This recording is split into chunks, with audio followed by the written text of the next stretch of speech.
नमस्कार दोस्तों, आज की कहानी बहुत ही रंगीन कहानी है। कैसे अनजान आदमी ने मुझे पूरी रात जोताई किया अपने घर ले जाकर।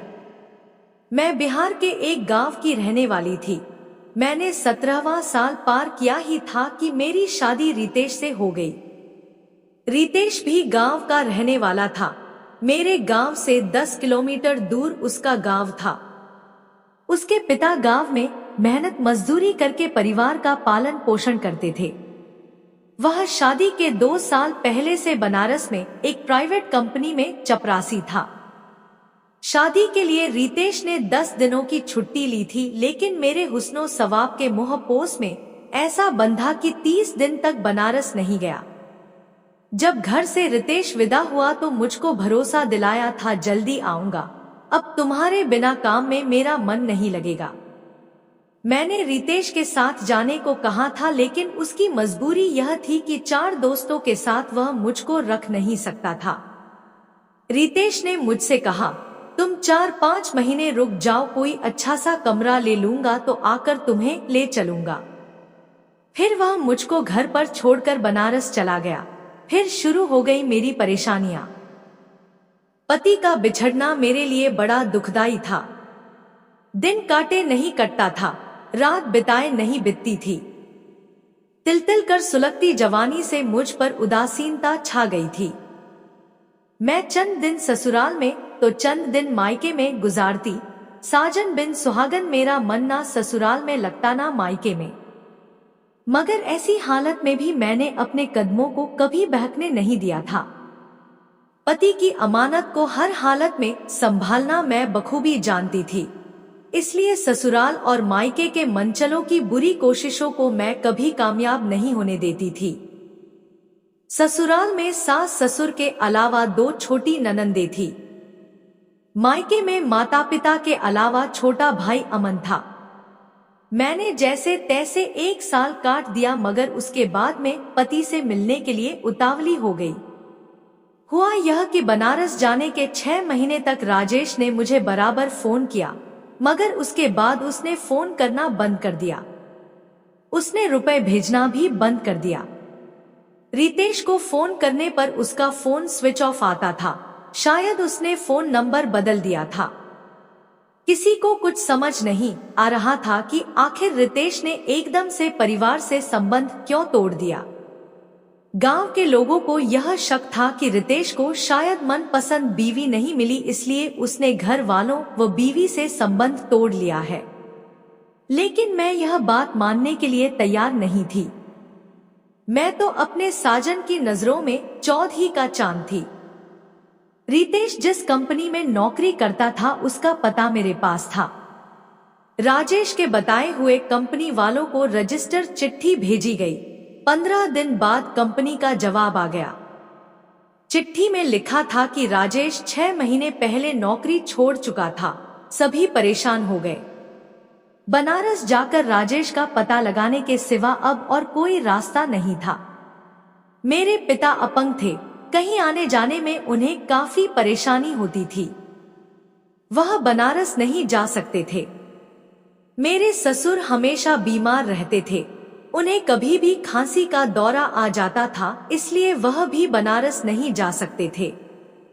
हिम्मत करके एक दिन मैंने सास के सामने प्रस्ताव रखा, अगर आप कहे तो मैं अपने भाई अमन के साथ बनारस जाकर उनका पता लगाऊं। परिवार के लोगों ने टिकट खरीदकर अमन के साथ मुझको बनारस जाने वाली ट्रेन में बिठा दिया। राजेश जिस कंपनी में काम करता था, सबसे पहले मैं वहां गई। वहां के स्टाफ व कंपनी के मैनेजर ने मुझे साफ कह दिया कि 6 महीने से राजेश का कोई अता पता नहीं है। उसके बाद मैं वहां गई जहां राजेश अपने 4 दोस्तों के साथ एक ही कमरे में रहता था। उस समय 3 ही दोस्त थे, एक गांव गया हुआ था। तीनों दोस्तों ने मेरा भरपूर स्वागत किया। उन्होंने मुझे बताया कि 6 महीने पहले राजेश यहाँ यह कहकर चला गया था कि उसे एक अच्छी नौकरी और रहने की जगह मिल गई है, मगर सच्चाई कुछ और थी। कैसी सच्चाई, यह पूछते हुए मेरा दिल धड़कने लगा। दरअसल उसे किसी अमीर औरत से प्यार हो गया था। वह उसी के साथ रहने चला गया था। 3 दोस्तों में से एक दोस्त ने बताया। मुझको लगा जैसे मेरे दिल की धड़कन बंद हो जाएगी और मैं मर जाऊंगी। मेरे हाथ पैर सुन्न हो गए थे, मगर जल्द ही मैंने अपने आप को काबू में कर लिया। मैंने पूछा, वह औरत कहाँ रहती है? तीनों में से एक ने कहा, यह हम तीनों में से किसी को पता नहीं है, सिर्फ सोहन को पता है उस औरत के बारे में।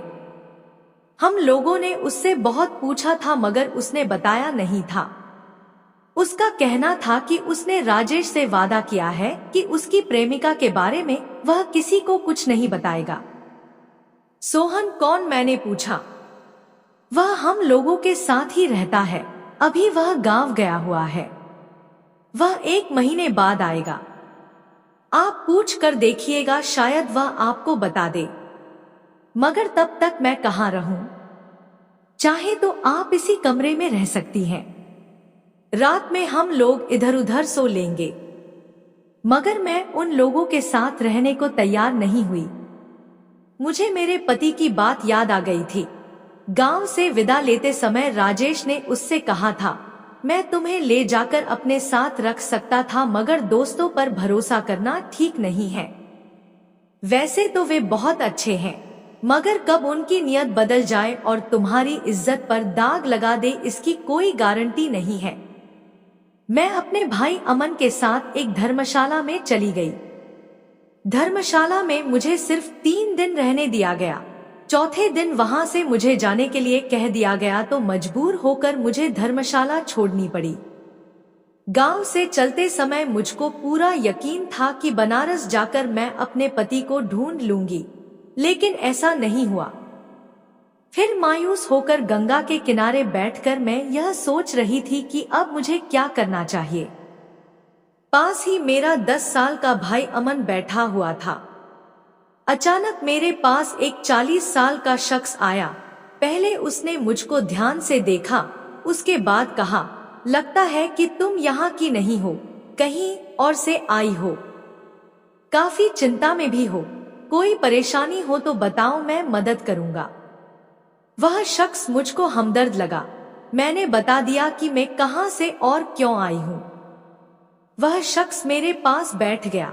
अपनापन जताते हुए उसने कहा, मेरा नाम राम सिंह है। मेरा घर पास ही में है। जब तक तुम्हारा पति मिल नहीं जाता तब तक तुम मेरे घर में रह सकती हो। तुम्हें कोई परेशानी नहीं होगी। मेरी जान पहचान बहुतों से है।